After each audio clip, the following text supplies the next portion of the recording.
crowd. I'ma make it go wild. I'm original, and I told you so. I'm a kid in the candy store, with the leather on the denim. I ain't the cure, I'm the venom. If you wanna find me, find the taillight. Something's coming in, you're gonna wanna take a red eye.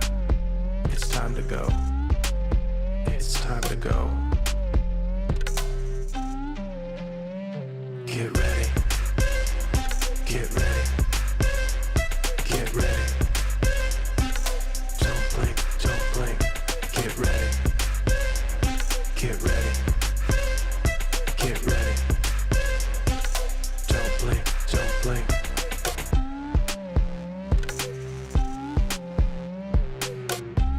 I don't wait for nobody. I'ma sign my name on the dotty. City lights call my name, drawn to the flame, and I'm feeling kinda naughty.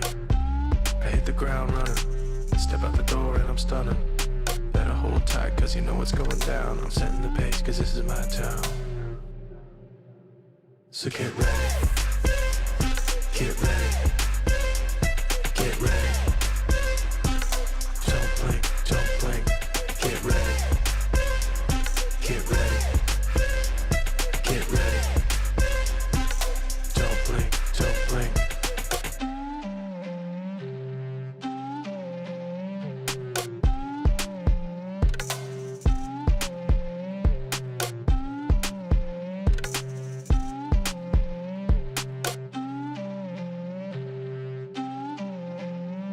Get ready.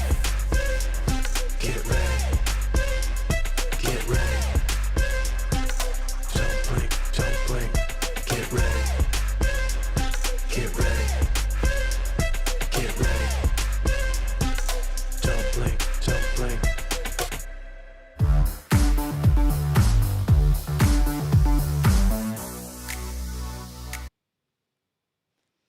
Happy What Up Wednesday. What is wrong with my hair? Holy boy. Okay, everybody. Let's not panic. Let's not panic. Welcome. It's good to see you all. I am delighted to be back for another one of these wonderful get-togethers with all of my best friends.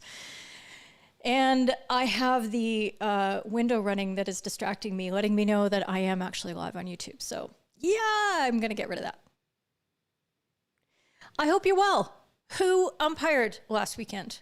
Tell me everything that you can in the comments. Or DM me. I'd love to hear it. I've been getting feedback from people and lots of chit chat from people who are getting out there, and I am A, extremely jealous. B, I am also, no, I'm not more than just jealous. Sorry, now I'm having problems with my windows, but I'm very happy for you. I really am. Nothing makes me happier than knowing that you guys are getting out there and you're putting into practice some of the things that we've been talking about over the last, year. Yeah, I got to go check and see what the anniversary date of my first live stream was. Boy, those are some pretty rough looking videos, let me tell you. Rough looking, rough sounding. They are... I have upped the game, friends. That's what we call it. Upped the game. Okay. Let's see who's all here. First, always, I'm supposed to tell you what we're going to talk about. Very important. So we have some social media scenarios, as we usually do, because, hey, I listen to the people, and the people have spoken, and the people tell me, hey, Keely, can you look at this thing? Don't worry, Corey's just walking in the background. He just got home from work, so it's all good. And people, kind of want my input, and I think that's awesome. DMs, great. What I do is I take them, and then I bring them to everybody so we can all talk about it together rather than it just being a one-on-one conversation or me talking on somebody else's social media thread who maybe doesn't care about umpiring the way that we do. I'm just saying it's got to be special. So we're going to go through some of those, and I'm going to talk about friendlies because a whole lot of you are in that part of your season now where there are friendly matches going on. And I've been hearing a lot of stuff. So we're going to talk and maybe go over some strategies for how to deal with friendlies. But first, it's you. Let's see. What's going on here? Oh, guess what? Girlfriend's got new glasses. I'm not mad. I'm not mad. I'm getting used to them though. They are finely tuned for this distance because apparently my eyes are so bad. I need different glasses for computer and teleprompter work and reading and probably umpiring. Who knows? Apparently my distance sight is still dope, but that's not helping me right now. Okay, who's all here? Niels, first. Well done, Mr. Decker. Good to see you. Rachel's here. Hi. Starting with a Cabernet Sauvignon and working back to a Merlot. Interesting. I would normally go the other way just because Merlots tend to be a little lighter. But hey, you know, you do you. Let me know how that goes for you. Aline, good to see you. Yes. It's I'm just so happy. I'm just so happy when I get to sit down with all of you.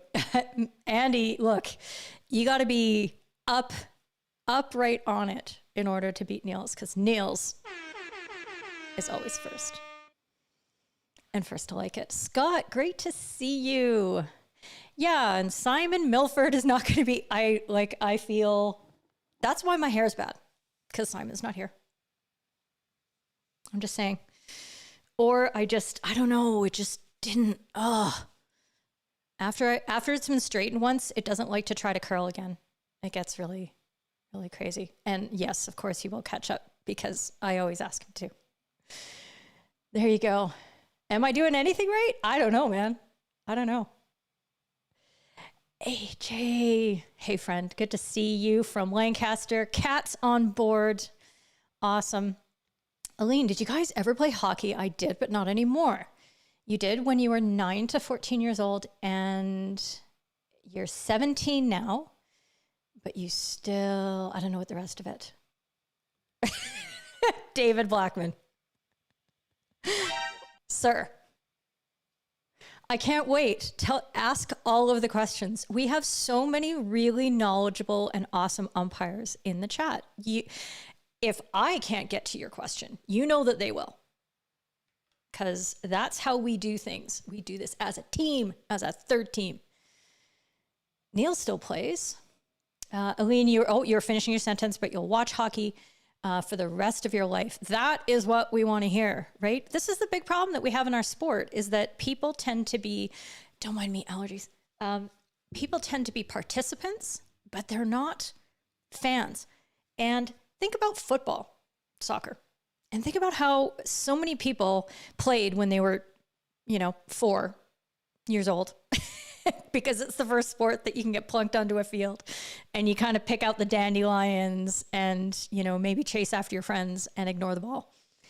And maybe you played that maybe you played it 1 year, maybe you played till you're 7, maybe you played till you're 11. But for some reason, you'll buy a $90 football jersey for a team who plays in a country other than yours, and pay for a hyper expensive cable subscription so you can watch their matches and you can be all, yeah, Manchester, whatever, and Arsenal this and Barca that, Barca yeah. And, I'm confused. I'm confused. How does it do it?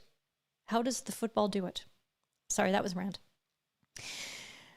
Okay, let's see. Andy still plays.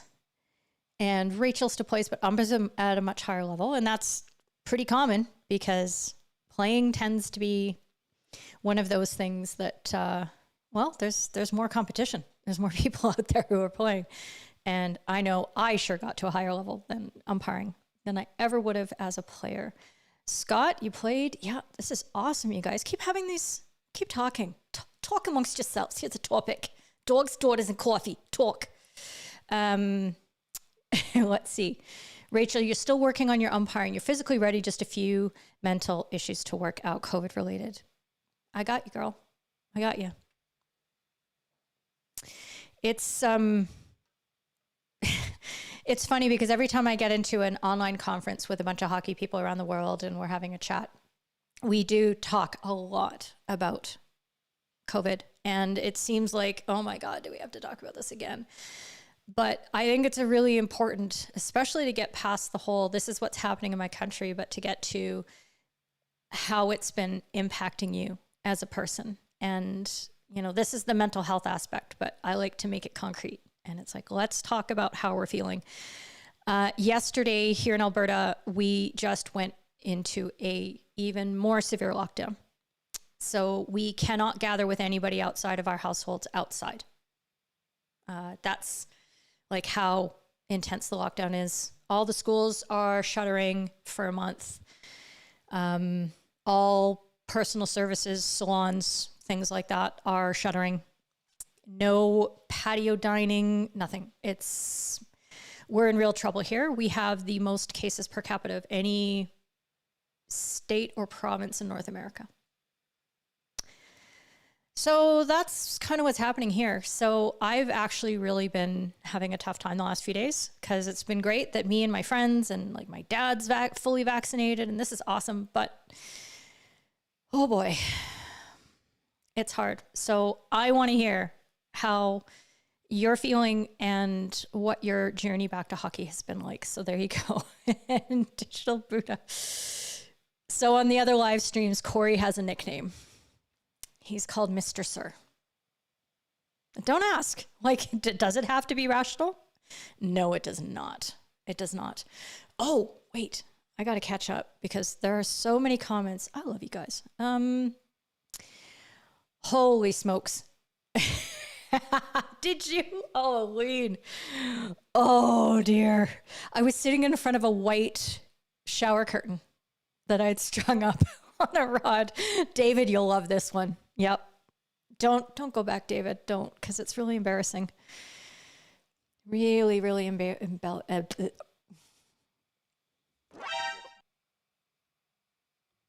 They are, aren't they? These are Zennies. So, David, I used Diana Gladney's affiliate, and I ordered them. And look, all I need is a little red whistle on the arm, and they would be perfect, on brand, because that's how I roll.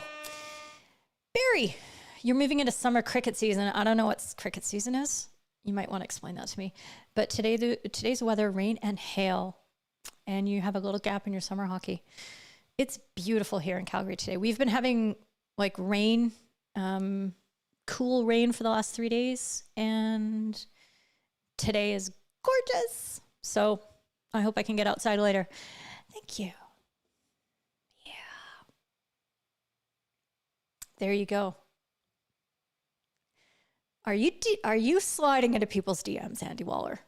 What is happening? Oh, thank you for saying hi, Simon. Really appreciate it. And let's see. Ollie, you play and umpire. You're going to be assessed for your level 1 on Saturday. Any last minute tips? Okay. I'll get through saying hi to everybody, and I'm going to star this because we are going to talk about you, Ollie. We're going to talk about everybody who's ever been assessed, which is all of us. Good to see you, Lou. Very happy.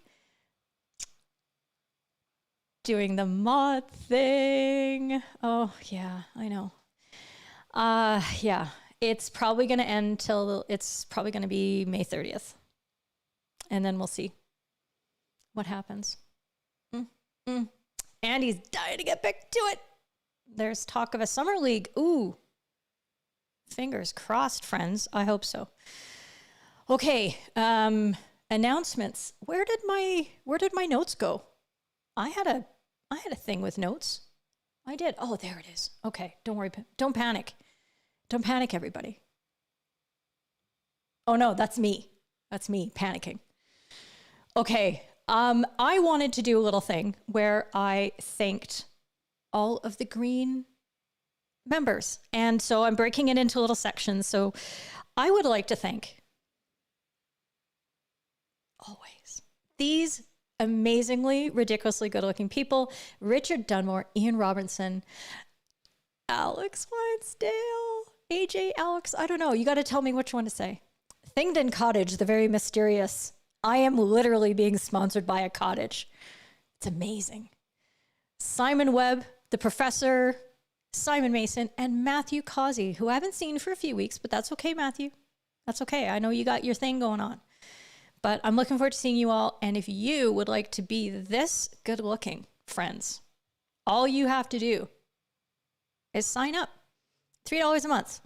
Your support makes all the difference because I can then continue to give all this great information out to people who maybe aren't in a position to be able to do so. And then, of course, there's the yellow membership where you get one-on-one mentoring with me. We have third team huddle calls on Zoom where we have these great chats. We had a really great one on Monday. Kat, you were there and you made it, girl. You just, the whole vibe was so good with you there. And that's the thing. It's us as a group having a nice real-time private chat about all the things like going out for your first level assessment. So I'm looking forward to it. Okay. Other announcements. Oh, see, it's already up there. If the full-time commitment of leveling up with me is just, you're not quite ready, it's cool. It's cool. You could dabble. You could be like, oh, that's the wrong graphic. Let's go back to this. You know? And let's turn that off and let's just pretend none of this ever happened. I can cut all this out, right? Okay, here it is. You can be like Feds over here. Alex Fednichuk, who received some excellent news this morning. He may have received it earlier, but we're not going to say that it was kept under wraps for a while. But Mr. Fednichuk is going to be heading to the Junior World Cup in Lucknow, India, later on this year, along with a very, very talented group of umpires. The Women's Junior World Cup roster was also announced for officials, so I'll be pushing that out on social media later, but I want to say congratulations to everybody on the list, especially Mr. Fednichuk, who said thank you to me this morning after he got his appointment, which was really, really nice. I've known Alex for a long time, and we've had many, many, many internet discussions. And I really have enjoyed being able to be a part of his journey a little bit. And now he's going to a Junior World Cup. So really, really happy for him. There you go. Let's see. There is Kat proclaiming how much fun the huddle was. Of course it was. I really enjoy it. Okay, and we're going to be... Let's see. I don't know what's happening with all this, but we'll get there. Wait, who's Lucio? Oh, hi, Gamer Lucio. You must be new. If you're new, say that in the chat so we can all say hi. Very important. Okay. Oh, and then the last thing before we get to Ollie is the graphic that I mistakenly put up before. Mission critical positioning. It's happening next week on Thursday. So go ahead and sign up if you haven't already.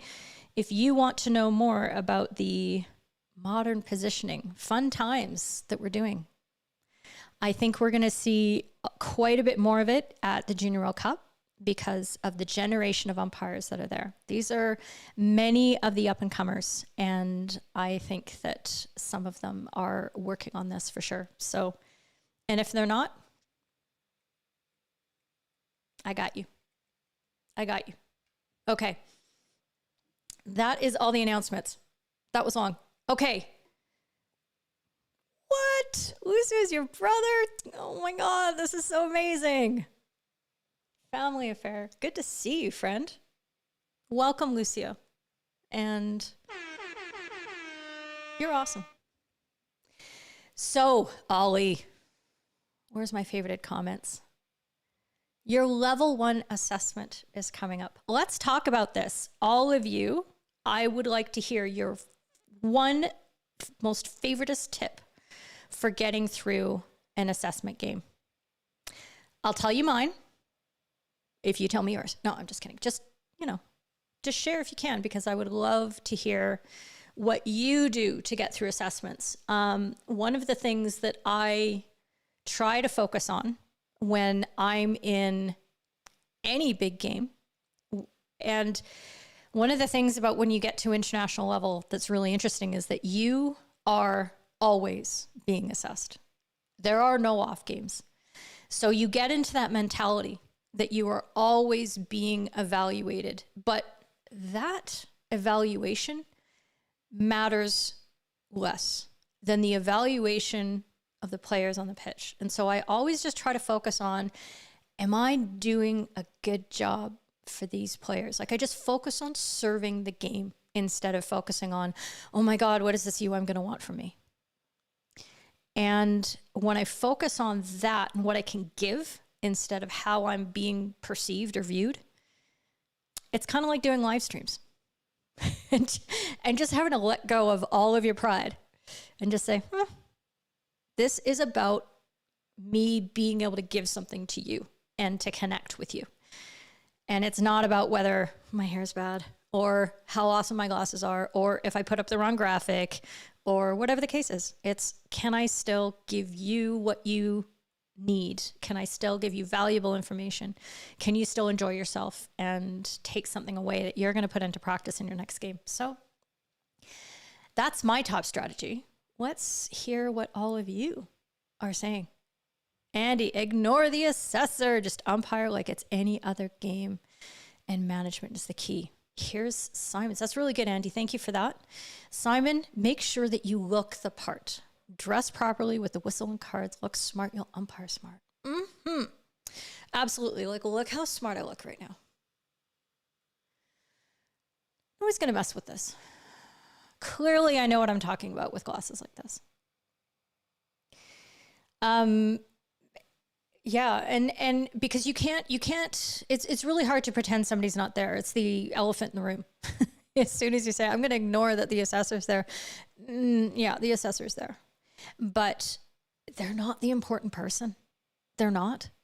And if you go, pardon me, I think I'll just tee this up.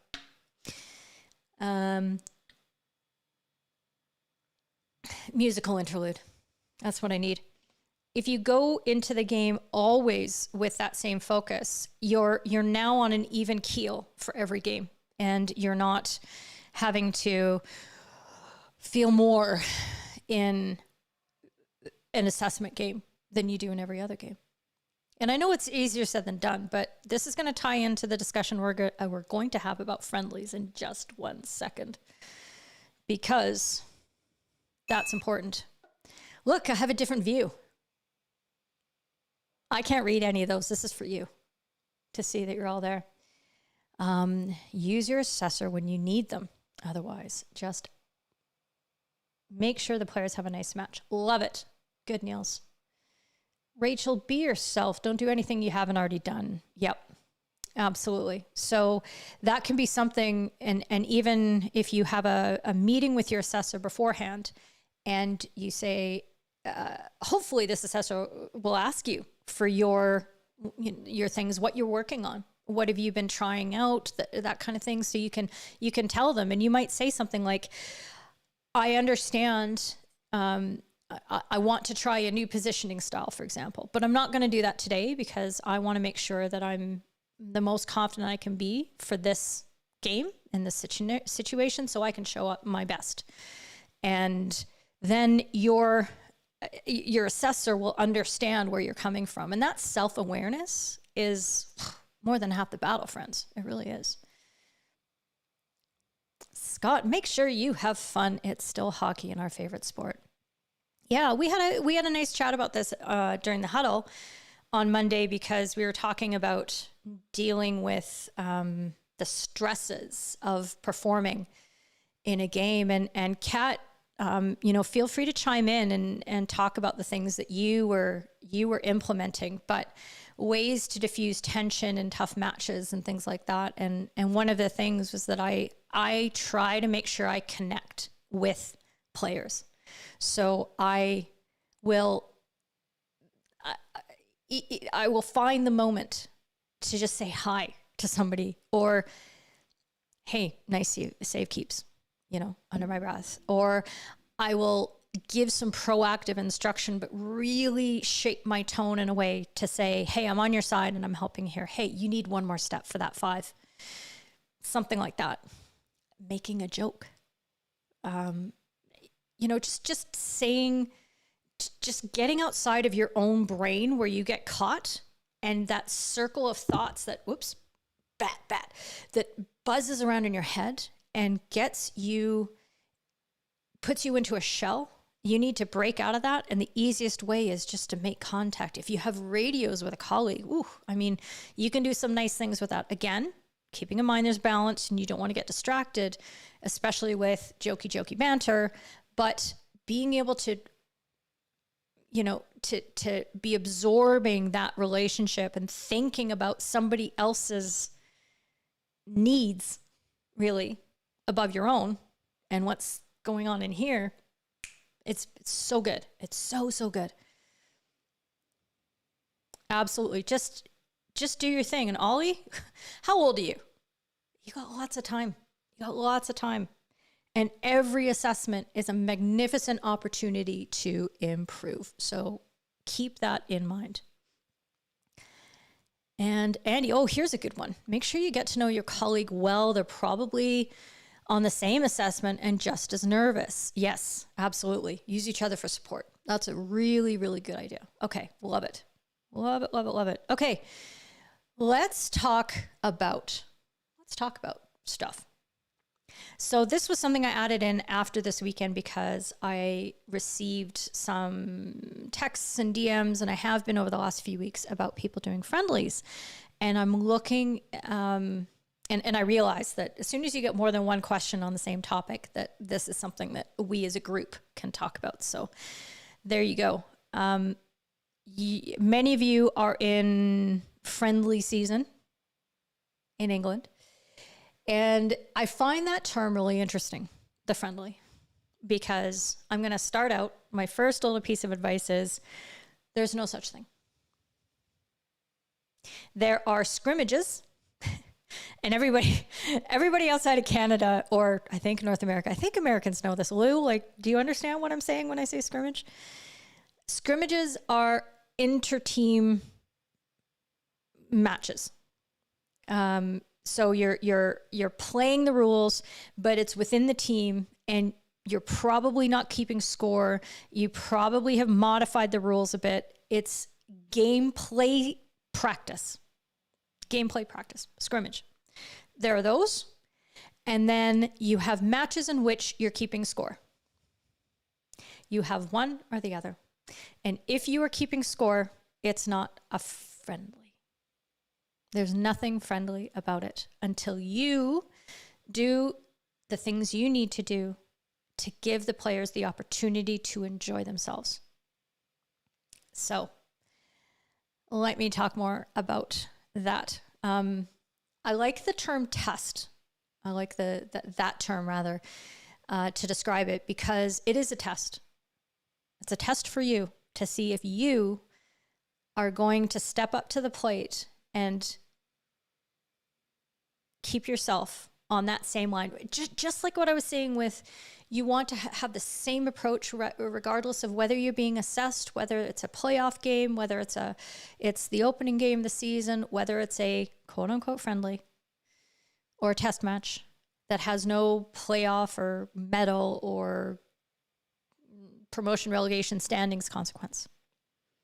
So let's call them tests. And I think it's really important for us to understand, get back to our principles. Why are we out there for a test match? We are there because there's a whole bunch of people on the field, all wielding 36.5-inch weapons. Maybe somebody has a 37.5. I don't know. If you like the longer stick, you do you.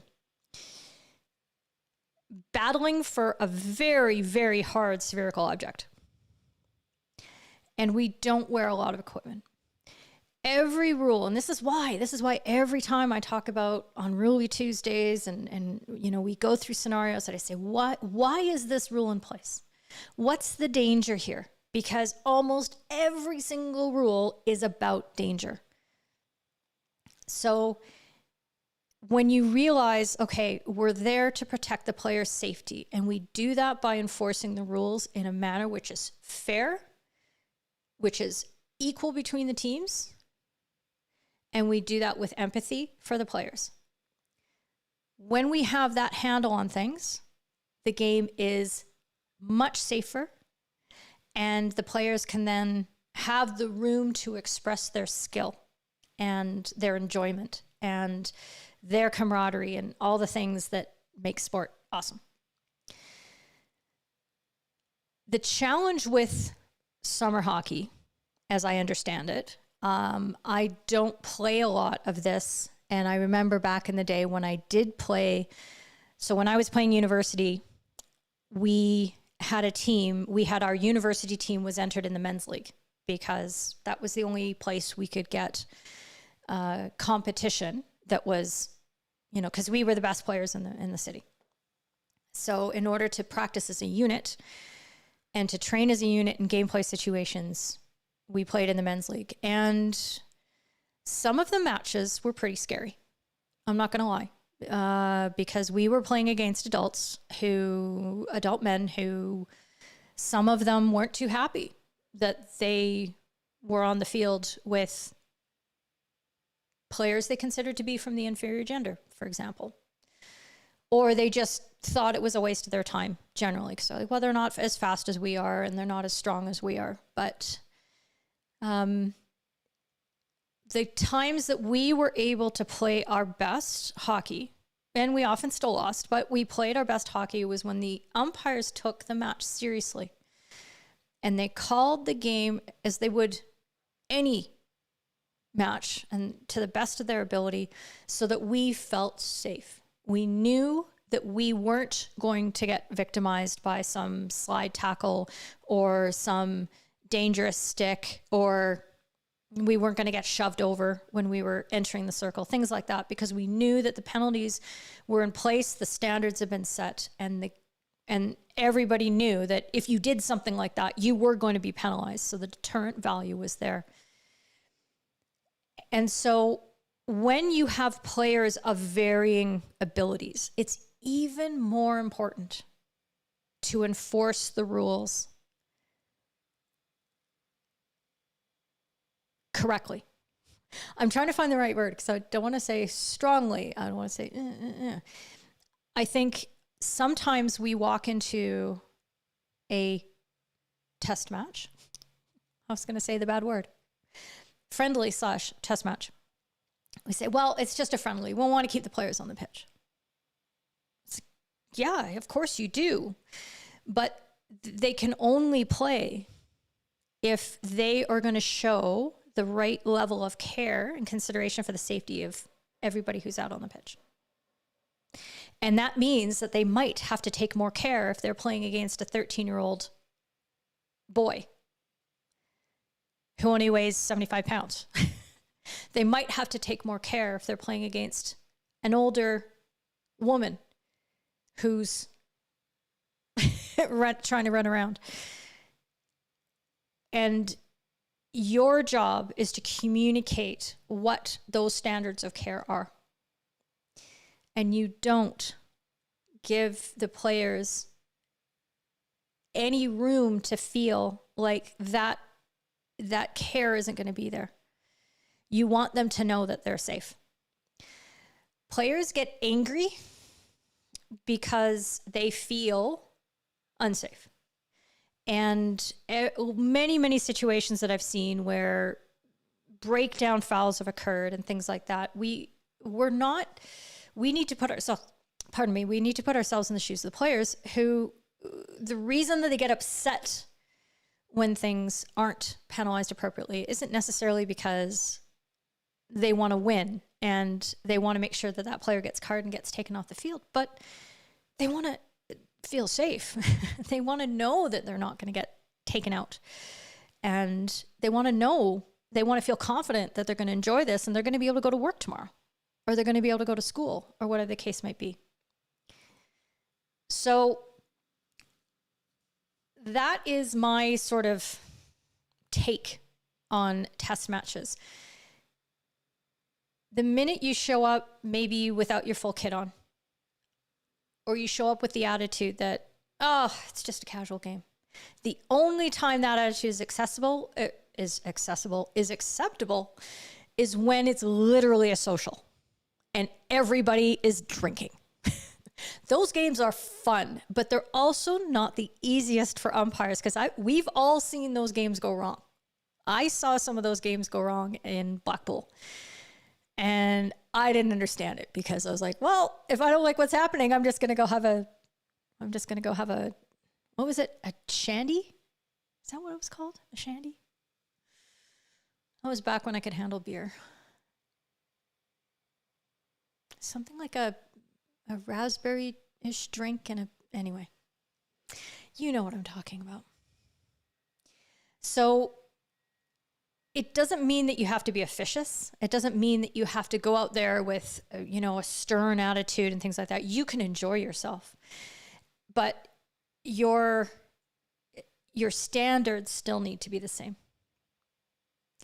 And that's when the players can relax and enjoy. And you hopefully also can relax and enjoy and be in that spirit of collegiality and things like that. So that's my spiel. What do you have to say, friends?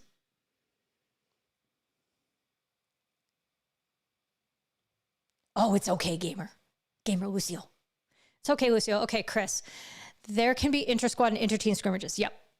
Yeah, absolutely. And those scrimmages might be different because if there's no score being kept, and you might be playing modified rules, like the teams have different ways of keeping score.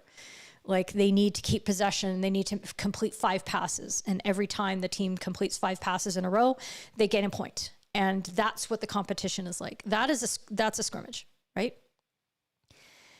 But friendlies don't exist. Coach wants to yell, come on, Chris, no one calls that in spring hockey. And you like being told we're not going to use cards today. What about obstruction? Are we calling that today? Exactly. So I think that it's not about us clamping down. It's about us, like, why are we making these calls? Not because we're jerks and not because we just love being able to recite rule 9.13. It's because we want everybody to feel good and we want them to feel safe. Ah, yes, I did say it right. The purple nasty. There you go. I still use cards even in matches that have no consequences. I think that's good. And if you're consistent about the way that you manage a game, if you take the approach that you are going to communicate effectively and strongly, you're going to intervene the first time you see something, not necessarily give a card, but you are going to have that first incident intervention. And players understand what you're seeing because you are willing to speak with them. You're willing to be proactive. You're willing to let them know with big voice, big signals, everything, how you feel about something that just happened, putting in your angry eyes when you need to, whatever the case might be, you're going to help them. You're helping them play a better game. And someday players will feel the same way. We'll convince them.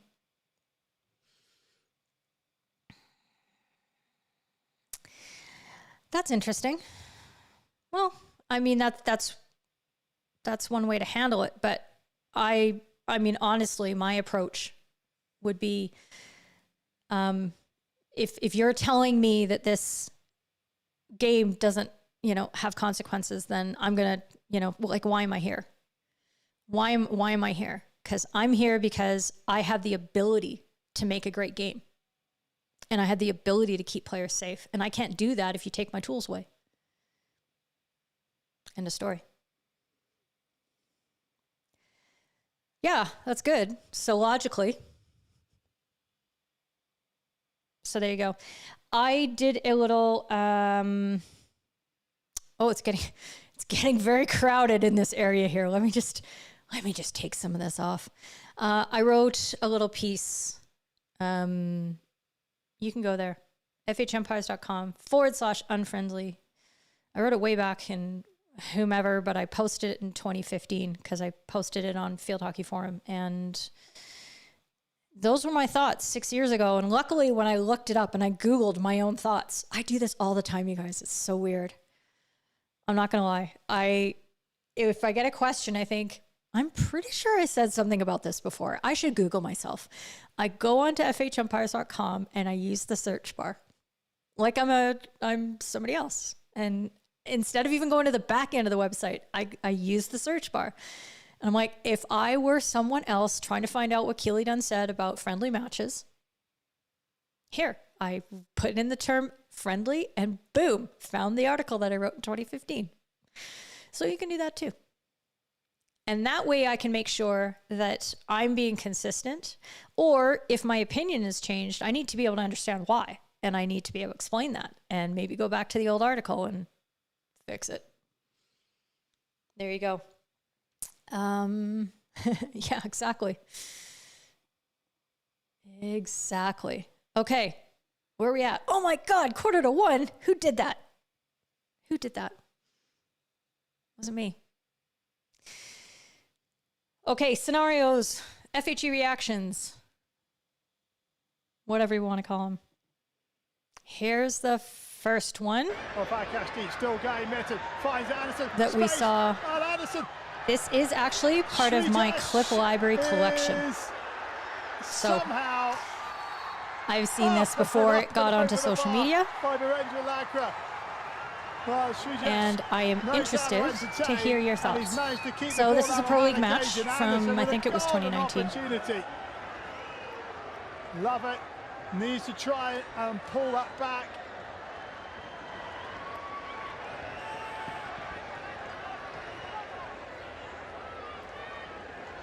There you go. Okay, so I'll keep it rolling and mute the sound for us. I'm interested to hear what you think of this. Obviously, well, my understanding from what Kuhn is gesturing on this is that he wasn't happy that the ball was being forced under the goalkeeper in his view. And so he called a dangerous ball at this juncture. So there you go. I'll get back to your comments here, Rachel. Let me star them. So what's interesting here is that I do think that the right decision was reached at. I just think it came really, really late. Because for me, I see, let's see if I can pin it right at the moment where it happens. Okay, so ball is free, no problem there. And Lovett is here, and he's, and this is always interesting, is that I wonder if players understand that maybe if they did this flat stick approach, but they did it a little further back, that they'd give an invitation for the goalkeeper to clear the ball into them, and then they'd be able to do their thing. Just an idea. I don't know. I'm not a great player. I'm definitely not as good as these people. This is the point at which, so you've got Akashdeep, I think, reaching in from the back side there. But that's the point at which I think he's pushing the ball into the goalkeeper and potentially a dangerous play. That ball, at this moment in time as well, a few people have pointed out that SCHCvAMS blocker comes down over top of the ball, and they're not wrong. It does, but it is so momentary that even in slow-mo, it's hard to find.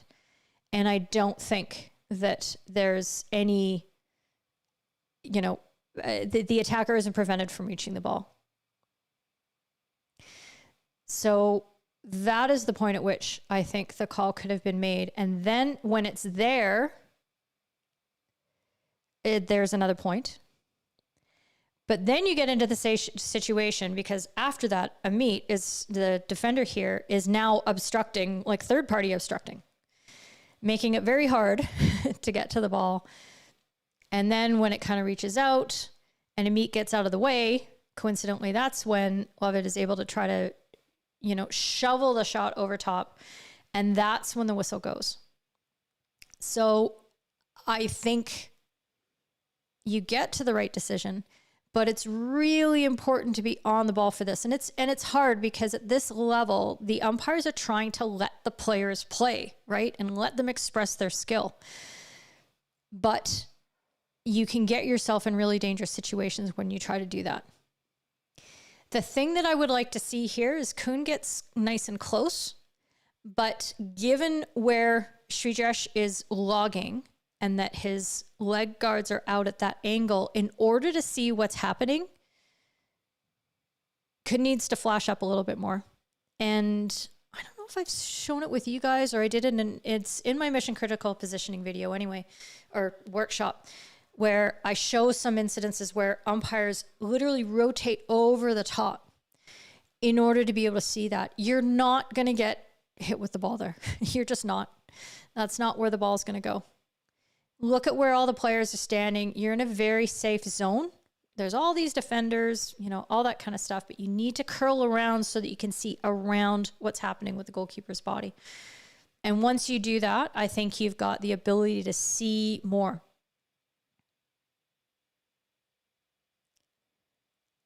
And the whistle goes up to his mouth a few times. So I'm watching that going, okay. So that's what I'm seeing from that situation. The blocker wasn't enough, especially not for a stroke in that situation. There you go. Let's see what you're all saying, because you're smarter than me. Okay, let's just go back to Rachel's comment here. You've done some player assessment games. We show cards. The players went off for the requisite period. That's the way it should be. Missing out on being in front of the spectators, the selectors. Ooh, oh, I see. Player evaluation games. Yep, it's important. Okay, there was an obstruction by the goalkeeper, then forced into the goalkeeper. Yeah, I'm not sure if I saw a goalkeeper obstruction there, but that's, you know, but that's okay too. But these are the messy situations that you really are taking a chance. And I can understand, like I've done this, and I'm sure you've done this too, where you've waited too long because you're just kind of hoping, well, can you guys just sort it out? Because I don't want to get involved. But again, it's the danger issue. And, you know, Kuhn's able to sell this decision very well because, you know, he's a great umpire and he's got great rapport with all these players out here on the pitch. But I think a faster decision there before all this happened, and then before this happened, would have made life a little bit easier. There. Kat thinks that you're putting it into the player to get the PC. And Jane thinks it's still a penalty corner. Jane, from this angle. Yeah, he may have done. May have done with the stick, says Rachel. Yeah. Yeah, right. That's exactly the case. And I get that. So this isn't a criticism. This is for us to assess, okay, what could we do a little bit differently? And I think that, first of all, I'd like to see, if I were in this position, I would probably, I'd have my whistle in my mouth the whole time, because I want to be ready to nail it right away when I need to. And yeah, it's all, hey, I have many, many favorite umpires. Oh, there. Okay. So Jane, you're looking at the part where he tries to cover it. He tries to cover it, but he fails. So to me, you still have to go back to the principle that like if there was nothing else, then you look at that and you assess, did it disadvantage the opposition? Did he succeed in preventing an attacker from playing the ball with that maneuver? He tried and he failed because the ball was able to squeeze out and around and blah, blah, blah. So there you go. It is, Chris. That's a good point. It's tough because movement when you're that close to the ball really magnifies the instability of your vision, because you start moving your head. So you want to stay low. Do not skip shuffle or whatever you want to call it. You want to try to take, just steps, grapevine, whatever you need to do to take those few steps. But, you know, try to keep your head as level as possible so it makes it easier. Kelly Hudson does a great job of this. It's one of her strengths there. And I've seen Sarah Wilson doing it as well. Okay, Ollie. Does Kuhn need to deem the attacker purposely attempting to play the ball into the keeper? I feel like the left goalkeeper SCHCvAMS is more intentional. Right. Again, yes. It's you can try to score, but you can't try to score in a way that creates danger for the goalkeeper. And we still protect goalkeepers, even though they have equipment on. You know, having the ball played into you from a close distance like that, there are lots of unprotected areas on the goalkeeper's body, and we don't want to be giving attackers a chance to find those gaps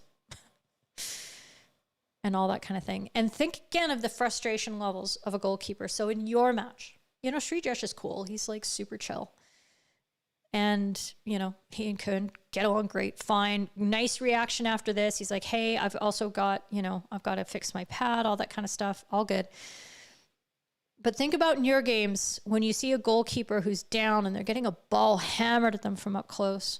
If you were that person, if you were that player, how would you feel? You would feel threatened, and your emotions would instantly go up. And especially because people are so close, they're in that tight proximity. It's, you know, those are the things that you want to completely remove out of the game so that players can focus on what they're doing rather than how they're feeling about their safety. Oh, good, Ian. Did you, right. I hope I've convinced you, everybody, of this. Because everybody keeps coming up to it, and it's okay. It's okay to notice that. Yeah, it's a bit naughty, but if you're going to call that, it's a stroke. And if that feels like there was enough of an impediment that a stroke-like scoring situation was taken away because of how SCHCvAMS moved there, I think that's tough. Every team penalty you give, you want to be evening the playing field, not going like this. So that doesn't feel like a stroke-worthy level of impediment to me. There's not enough disadvantage. Okay, basically the goalkeeper made the save. It's on the attack to get the ball out of there. Exactly. Not more into the keeper. Exactly, Chris. That's a really nice, succinct way of putting it. So there you go. Now Rachel's on to the Merlot. Good to know. Yep. Okay. And yes, again, that's a really nice little touch. Especially when you're that close, like why not have a little communication? Why not have a little chat with your, with the goalkeeper? Say, hey, all good, you know, and you don't want to open it up to, do you agree with my decision? Like you're not having a conversation about that, but you want to check to make sure, hey, your pad's okay. Especially if they're kind of checking them out and that sort of thing. It can be that's a good time because that's when they're likely, right?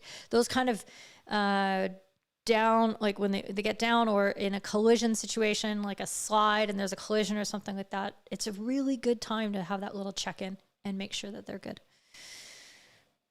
Yeah, I agree. Why does the keeper put his hand on the ball?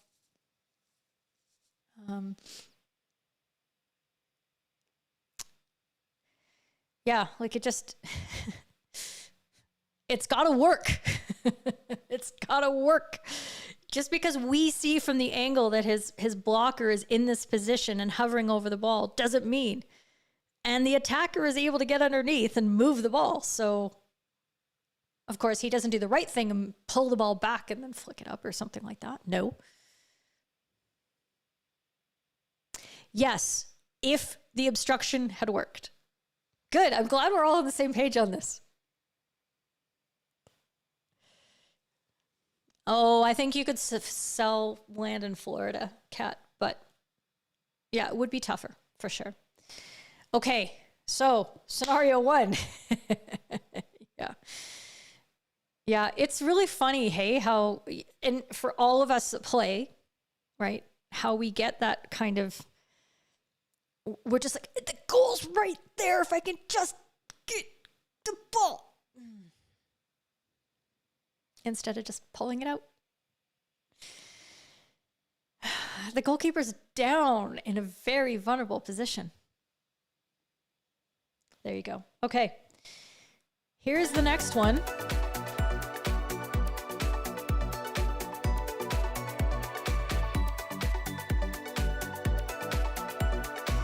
Dutch house class.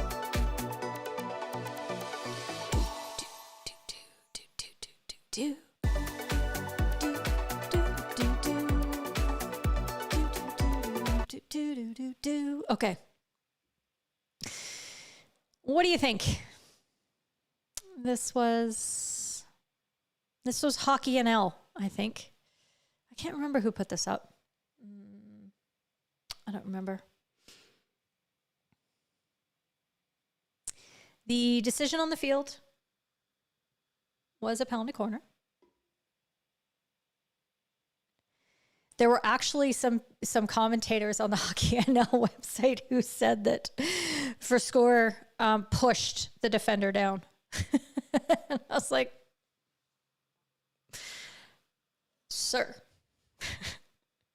ma'am, just exactly what are you watching there?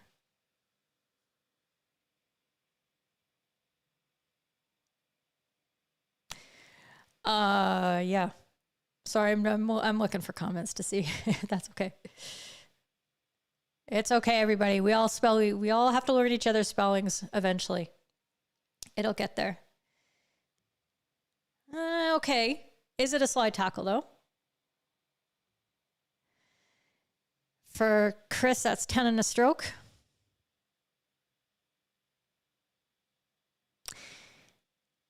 So I think there's a difference.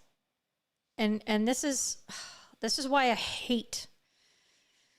Okay, I don't hate.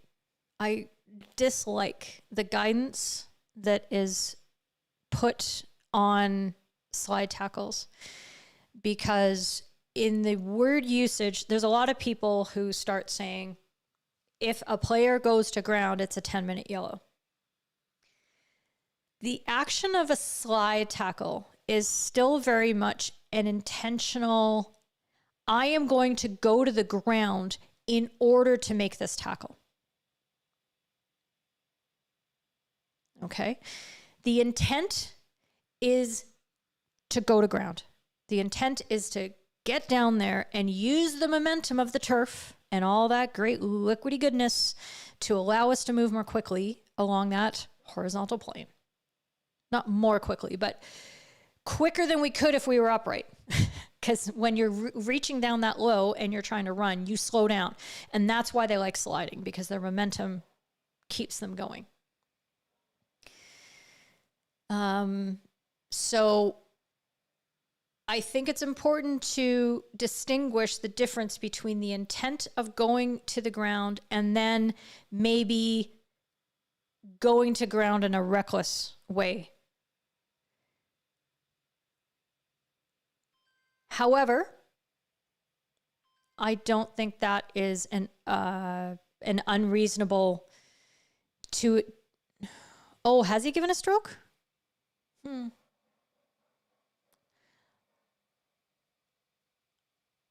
Oh, he did give a stroke. No, you're absolutely right. He did give a stroke. It was the way that the players were walking, because they were walking as though it was a penalty corner. Thanks, Jane. I appreciate that. Let's see. And Aline feels this is a slide tackle as well. Okay, thanks, guys. But Lou, an intentional foul against an attacker inside the circle.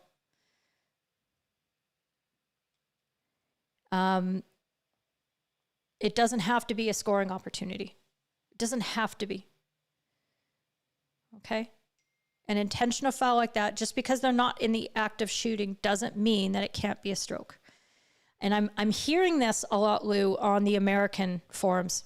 I'm seeing these phrases popping in there, and I don't know where your direction's coming from, because I know for a fact that Steve Horgan would not want you to be calling it like that.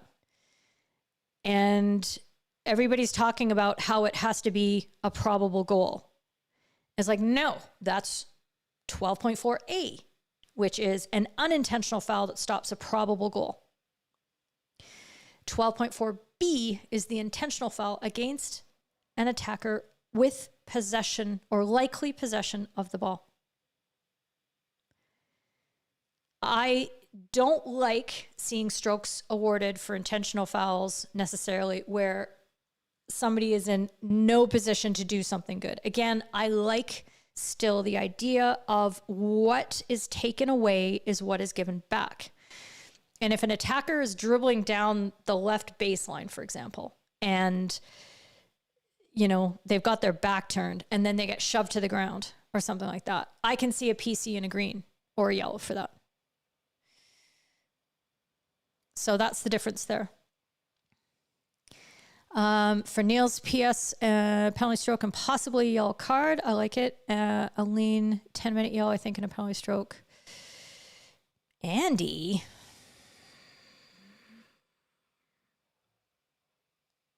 Exactly. Jan, very correct. I'm glad you didn't get fooled by this, because there are a lot of people saying, well, I need to see that if the defender gets the ball, then it's fine.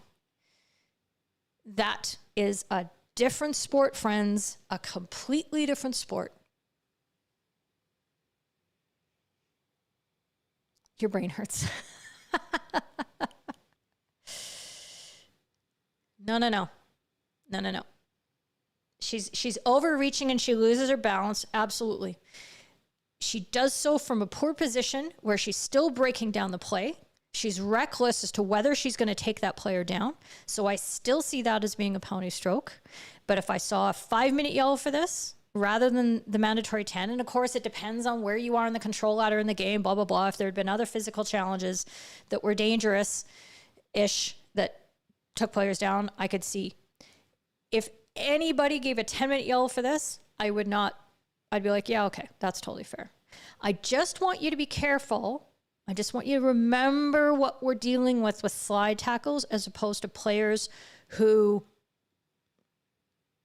you know, recklessly get themselves in the situation, because she does trip. She trips over her own, you can kind of see her trip over her own toe there as she's falling. She's still responsible for that, and she's still responsible for bringing down for score.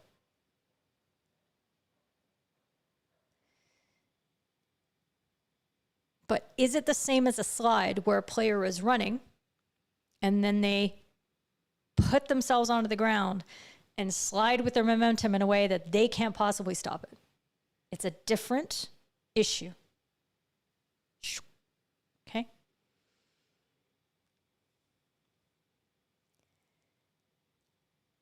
We don't care. We don't care if she got the ball, because she did so by making body contact with the player. You have to be able to make the tackle without body contact with the player. Sir. Rachel, there's no intent to go to round. She played the ball, make contact with Kip.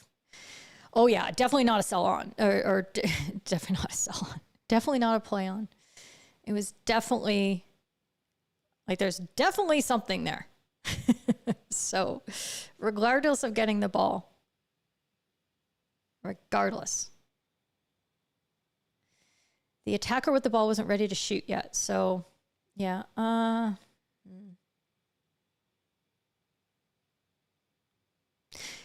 You're right.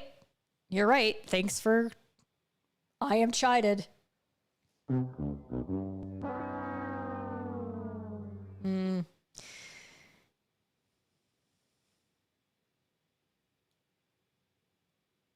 I think some card has to come out of that.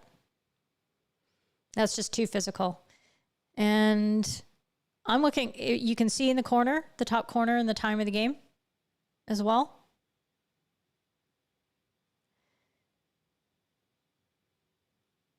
There are 4 minutes left in the, I assume that means the fourth quarter for E. What does the E mean, Niels? And Lucio, what does the E mean?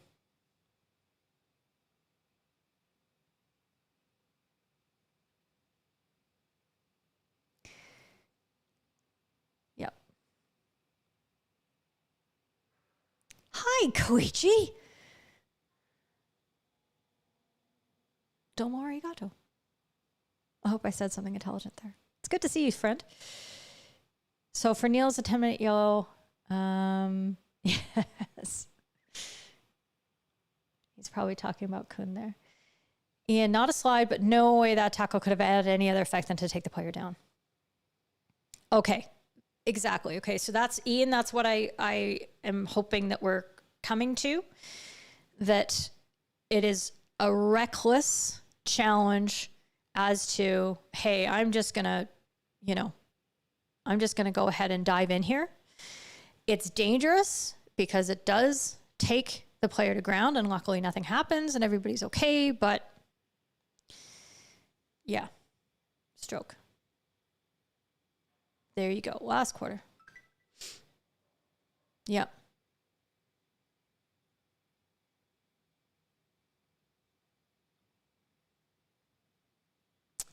Yeah, but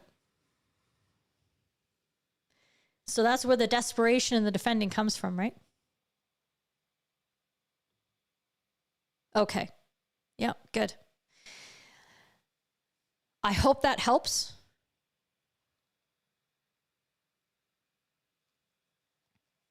And I hope everybody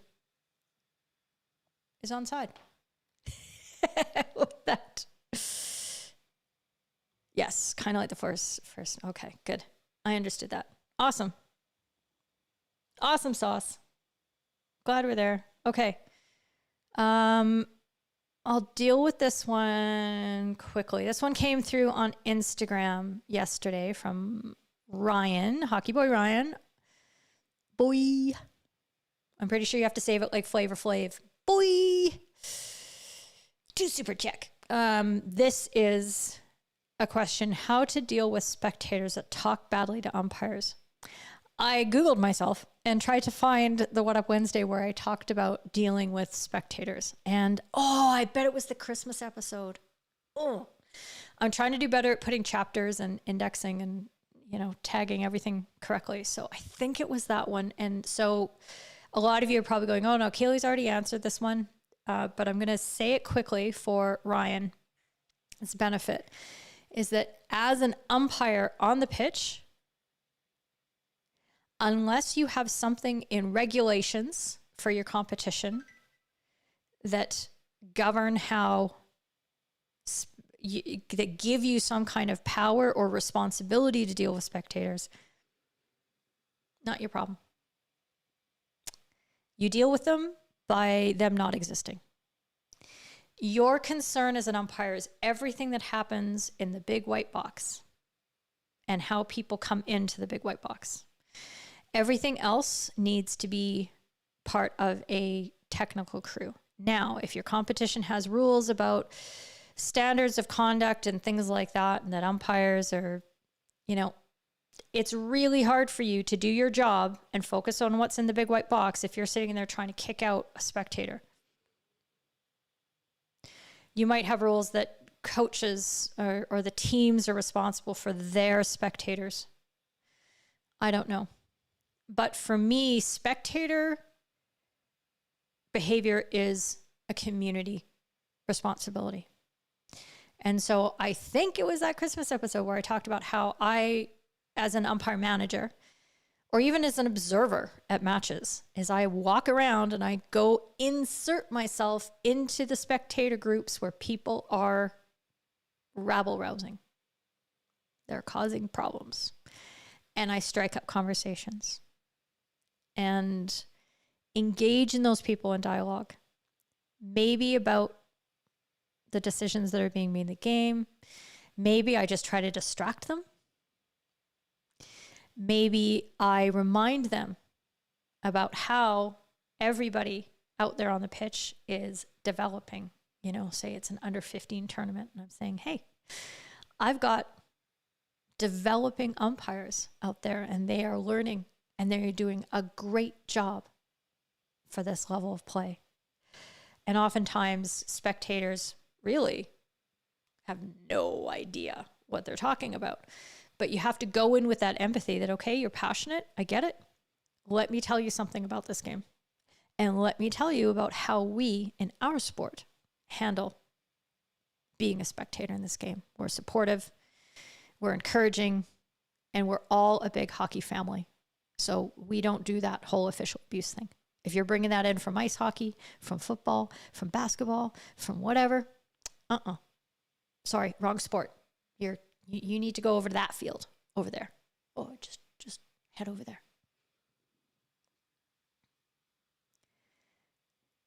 Okay.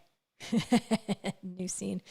Andy's watching all of my my transitions and stuff, seeing what crazy things I'm doing. Okay. So Hockey Boy Ryan, I hope that helped. But it really does depend if there's something special in your area.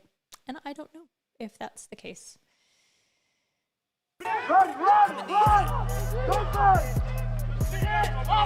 I tried to find better footage of this. Okay. And I couldn't. Come on, hot.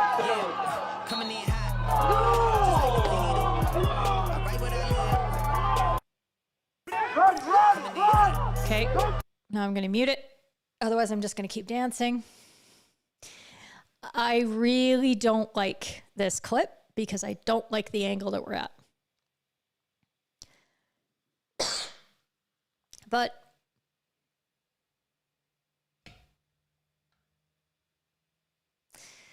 I think despite that, I'm not sure if there are any other angles. The only thing that could change this decision, is that from a different angle, we'd see the attacker, that the defender has a better, like they are ahead and they're in the space first before the attacker gets there. And the attacker just happens to lose that collision. I can't see how that happens. So tell me, what do you think? I love the delay between what I see, what I'm showing, and it's like 15 seconds later showing up on YouTube for you. Oh, no, not your fault, Andy. Like, it's all good. Sorry, let me put your comment on the broadcast so people know why I'm talking to you. No, I literally signed up for a scam site to try to get access to the Hockey Belgium, to a copy of this match. So I could find it, because that's what I do, is I try to go back and find the original footage, because in Instagram story or reel format, you often don't see good things. But the umpire's calling a free hit, and I just don't know why. Yeah, they're in the circle as it's happening. From the direction the defender is facing, I can't see that he was ahead of the play. I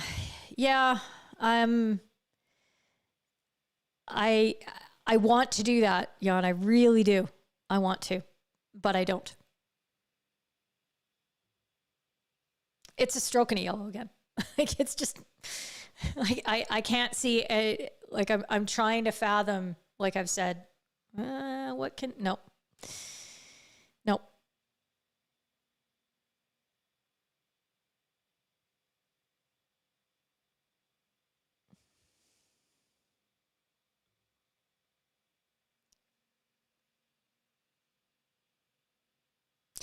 Does the attacker obstruct right before the collision? That's an interesting one, Marcus. Let me put your comment back up there because it's really smart.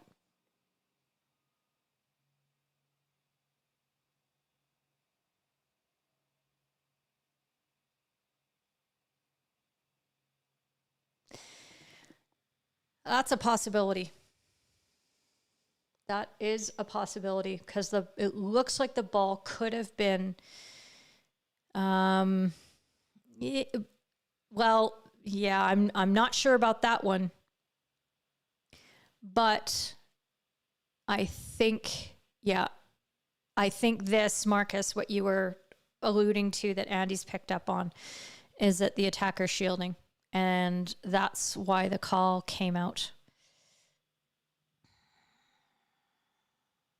Let's see. Aline saying a stroke if you see it right together with a yellow. Okay, Lucio. Your brother's going to tell you why it's not a red, okay? I trust him. I trust Niels to explain that to you. I feel like the umpire is obstructed. Yeah. That, guys, thank you, because that is the only thing that could make this. But I still get really concerned that you have a collision like that after the fact.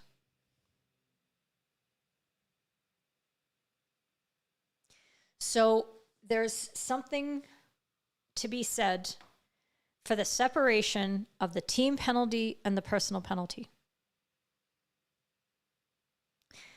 And misconduct that occurs immediately after a team penalty is awarded can still be addressed by a personal penalty.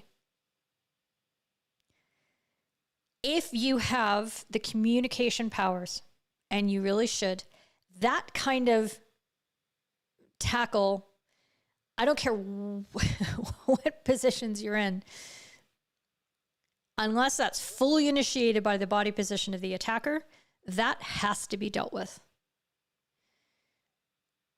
You could be in a situation where you could be awarding a free hit, and then you stop time and you make it very clear that the first offense was a shield. First offense was a shield.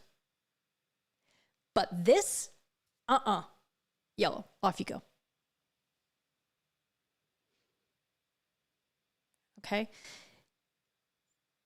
And I'll accept that in the context of this game, maybe we don't know, blah, blah, blah.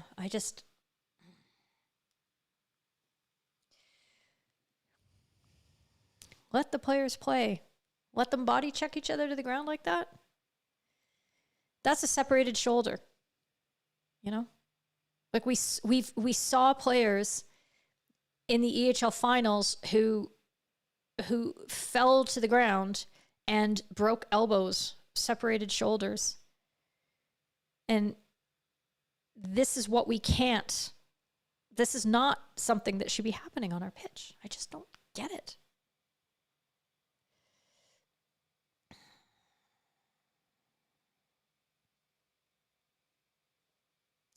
But if the attacker has the angle, Ian, and if they are ahead, the defender cannot run into the line of the attacker, right? So, I could do it. I could run it on the iPad, but if the attacker is ahead, it doesn't give the defender a right to come in like this and chop them, basically, and chop their line. If the attacker has the space, they get to go. They get it. And they get to change directions. If they are ahead, they get to do that. That is within their purview. And it's the defender's job not to take them down because they can't tackle without body contact.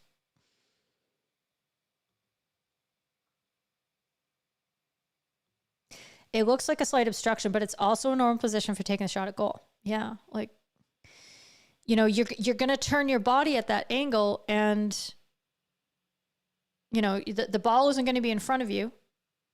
That's a really good point to make, Ollie. Thanks for bringing that up. Yeah, it's terrible. Yeah. Even if the attacker is shielding, the defender shouldn't run in like that. Yeah. It was reckless. Perhaps a free hit out and yell for the dude in white. There we go. Yeah, maybe a 10, maybe a 5. I'm just like adding all the, don't forget the likes. There we go. Oh, that's Dutch. I'm not even going to try to say that. Thanks, Niels. Right. But we know that that's tricky. We know that that's really, really tricky. And one of the things that we have to always consider is, did the first foul lead to the second foul? And make sure that that doesn't, we're not getting too clever about how we're separating the two incidents. Barry, looking at the stick and the ball, the forward does appear to invite the contact and shepherd rather than play the ball. I don't know. I don't know. Even with the ball dropping behind, does that invite the contact? No. I don't see that. I don't see that. If the defender had been running in front, trying to get around in front, and the attacker drops it back in a shield, then, yeah, sorry, I'm talking myself back into a stroke now. No, I just don't. Because the defender doesn't even try to get into a position where that would be a shield. He's just coming in on the side, just straight in on the side. Yeah, I tried.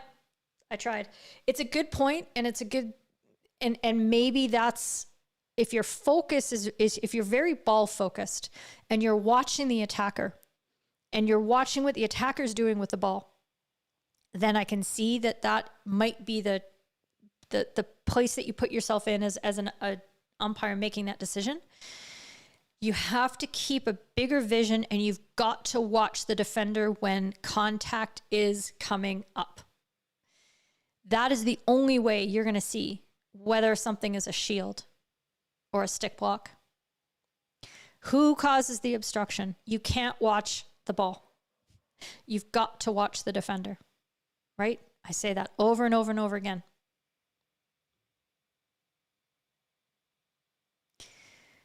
And the goalkeeper is running behind someone. Yeah, I don't know what's happening.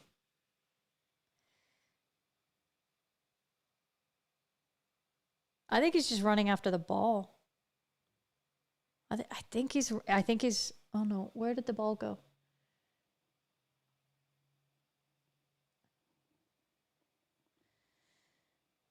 I don't know. That's hard to say. That's really far away, so we'll leave that one.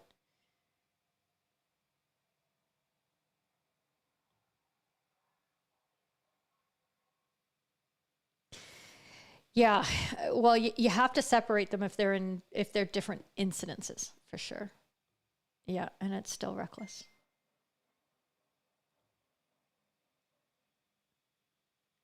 Oh, okay. Hang on. Not a bad idea to stop time and chat through the call, because you've got to stop time. You've got a stop play situation. So you've called a free hit, but maybe you didn't see it right. So you can stop time. You go to your colleague and maybe talk through the decision, because maybe your colleague had a better view on things than you did.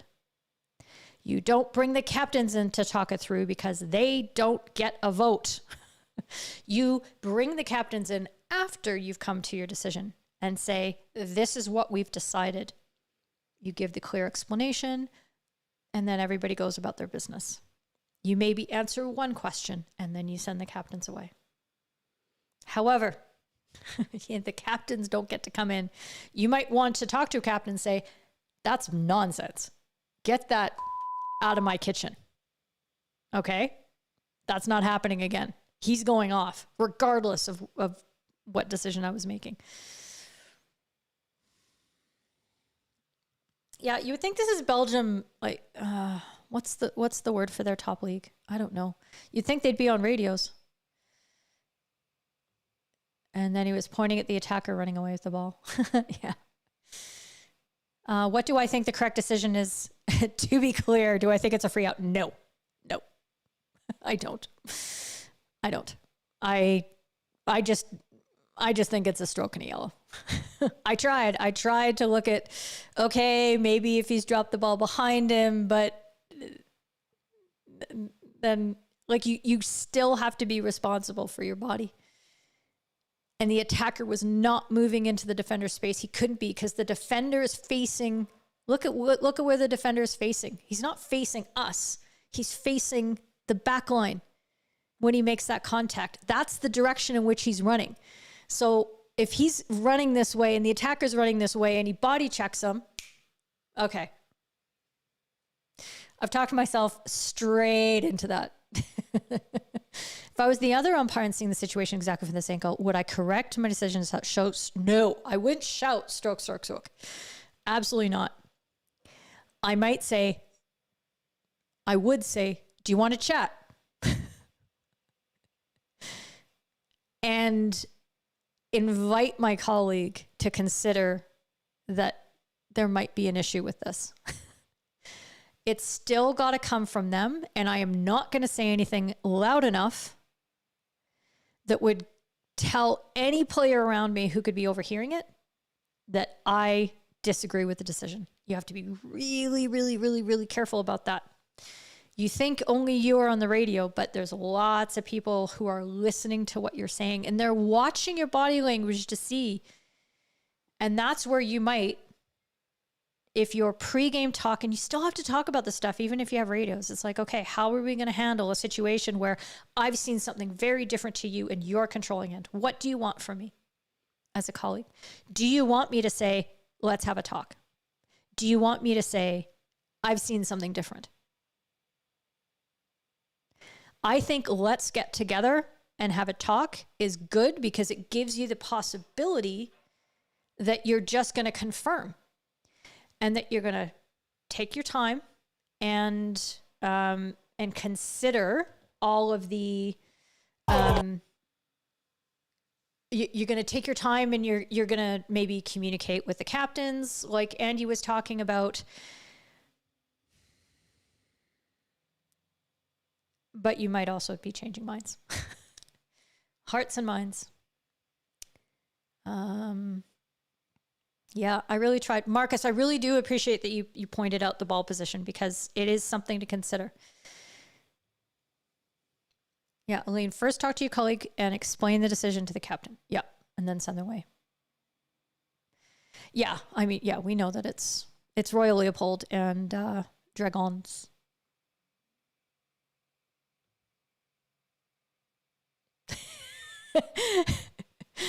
Yeah, it was super dramatic, wasn't it? And you can just hear like everybody, no,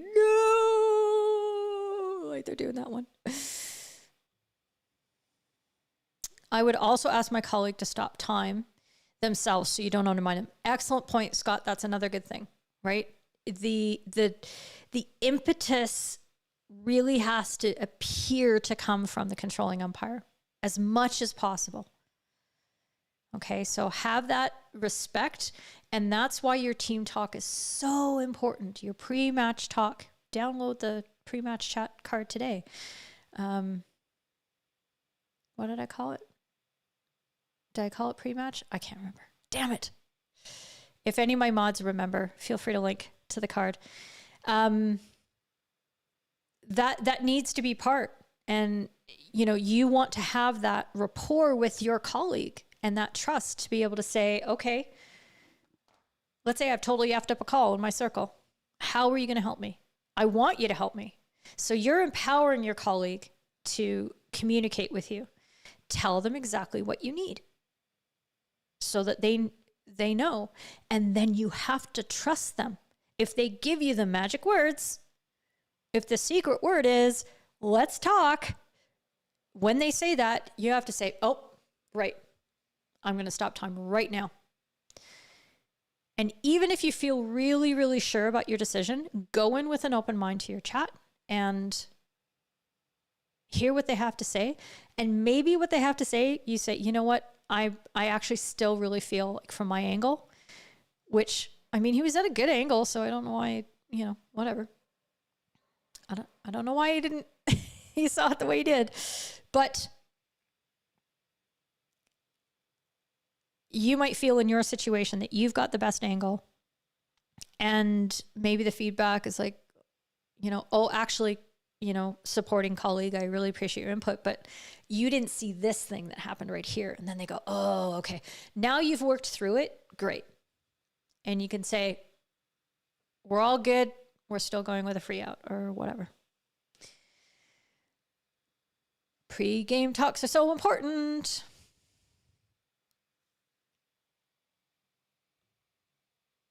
Yeah.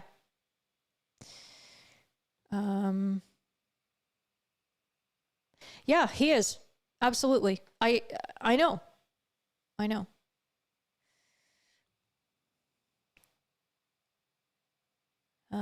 Yeah, that might be a little, and again, this is why you have to agree beforehand. This is why you have to both be on the same page about it. Because if I had a colleague who I had made a big decision and I hear a big uproar from the players, first of all, if I'm a good umpire, I'm thinking, did I miss something?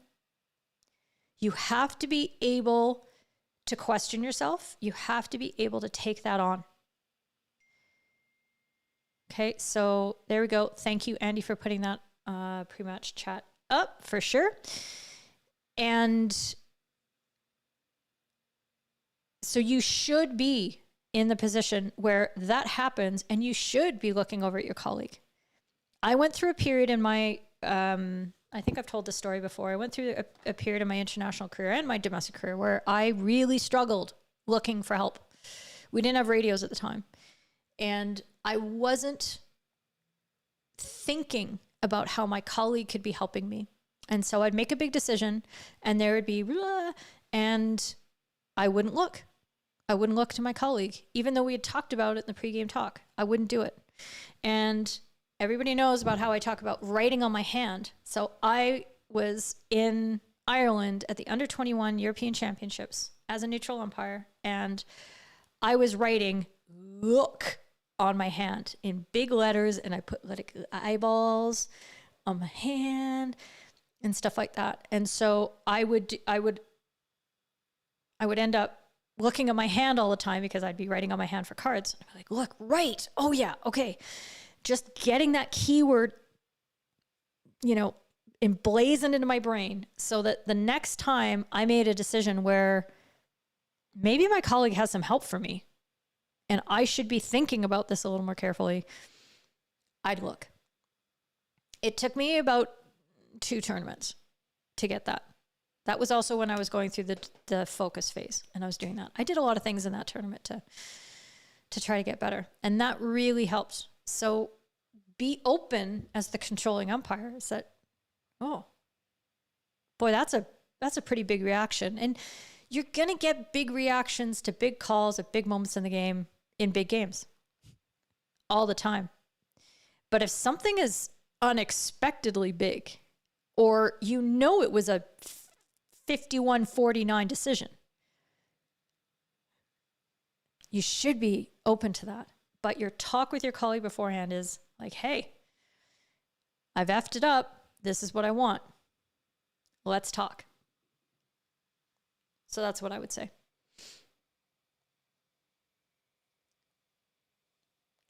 Hey, AFED. That's the guy I was talking about before, you guys. Congratulations. Everybody congratulate Alex on his appointment. There you go. Your phone didn't want to copy the link. Yay, Ireland. Yeah, that was a good tournament. Kat, I've been the third umpire for final. I was connected to the radio as well, and communication can still go wrong with the radio. Yes. So I think Ollie.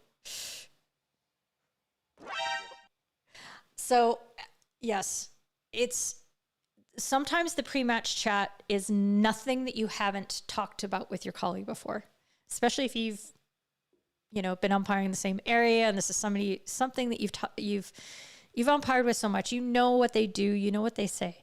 But what you're doing when you plan out your game with your colleague is you're priming yourself. You are priming your neurons so that they fire the way that you want to when you are under pressure. And that priming serves you so well in those moments so that you react without even thinking the way that you thought about beforehand. Okay? So it's like training yourself. It's putting those little training wheels on the side of your bike so that you go, ooh, talk to my colleague when I lean to the right. Oh, it's all good. No, I thought it was funny. You're all good. No, Niels gets it. He gets it. Okay. Let's see. So I hope that helps. And Jan, I appreciate you, still reminding that, hey, we're really, really far away and that sort of thing. But, at the same time, it's hard for me. I'd like to just be able to put up a clip like that and then say, hey, everybody, we can't say. And I have done that with some, like somebody will send me a clip of an aerial that some other social media account has taken and put up and made really, really popular. And then they say, Keely, what do you think of this? And I'm like, I don't. The angle is shit. Sorry, the angle sucks. And we don't see the ball on takeoff. And we've got like 3 seconds on this. And no, just no. I've got no feedback for this. Or there'll be a clip where an umpire just makes a mistake, which that could have been one. And maybe that's one where I should say, no, we're not going to talk about it. But it did get a lot of response. And I want people to think about, what are you looking for? And always, always, always, what are you looking for? So as Marcus pointed out, the ball slipping behind. Let me put that back up in now. The ball slipping behind. Look for the lane that the attacker is running into. Switch your focus to the defender, right? So look at the principles and think about what's important. The need to protect the safety of the players. All those sort of things. Okay. Ian's finally dry. Congratulations. Good work. Oh my God, 138. Do you want to do one more or are we... No, I'll save it. I'll save it because it wasn't on the socials. It was one that Kat just brought up to me. So don't worry. there will be lots more next week. As always, I have a question from Niels that I'm going to answer next week because I missed it last week. Where was it? He asked me this on Instagram. What was the worst violation I've ever experienced during a match as an umpire? I will answer that next week. I'm actually kind of nervous about talking about it, to be honest. So that's a cliffhanger. Hey, that's what I do. One more tune. Yeah, no. I don't want to lose everybody because it's already been a long, long, long time. It's all about the retention rates on YouTube. You're very welcome, Ian. It was nice to have you, even though you came in late, but you didn't buzz off our comedy show because apparently I'm not funny enough. I'm looking for the right... Apparently I'm not as funny as your comedy shows. That's fine. I'm working on it. It's all a work in progress.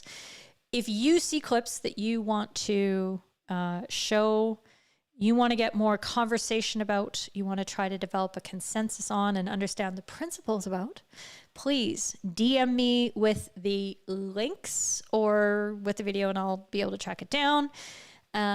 Especially if it's something that I don't know where it would come from. If you have any extra information like, oh, this match was on this date and blah, blah, blah, that would be super helpful too, because I like trying to get the good ones, try to get back to a better representation of the clip if I possibly can. And yes, we'll do this again next week. We'll talk about those things. Anything else you have concerns about, something that's happening in your matches, you can always bring them to my attention. And if there's anything that you don't feel comfortable in bringing up in this kind of form, we have for yellow folk, the FHU 3T huddles that you can register for, or if, it's something outside of that, you can DM me and I am able to talk. So there you go. Oh my God, Koichi, what are you doing? Oh, so early, so early. It's okay. It's okay, Scott. I don't mind. I really appreciate y'all tuning in. As always, you're very welcome. Barry. Oh, good. Lucio's a convert. Woohoo. We got our tentacles into him. He's one of us, one of the team. I love it. Andy, you're getting a vaccine tomorrow. Good luck. Apparently drink lots of water, which I failed to do. I drank wine instead. And yes, I'm leaving you hanging. Excited for next week. Maybe you could bring your stories as well, so I'm not the only one exposing something, because it's quite personal. So, okay. I'll be fine. You're welcome, Scott. And that is awesome. Okay. I think I've seen, oh, Gary, good to see you. You are very welcome. Yes, I had a little chat with Gary yesterday. So see, that's what I do. I like to just talk to people. You're very welcome, Jane. I hope that everything helps clear things up. Best of luck, Ollie. Please, yeah, like DM me and let me know how it goes. I want to know. Send me your report, send me your comments, anything like that. It would be great. And Aline says, good luck with your vaccine. Okay, everybody, I had a great time. As always, you are my lifeblood every Wednesday. I'm so excited to see you all. So thank you for tuning in. And I am looking forward to next week already. Ciao for now.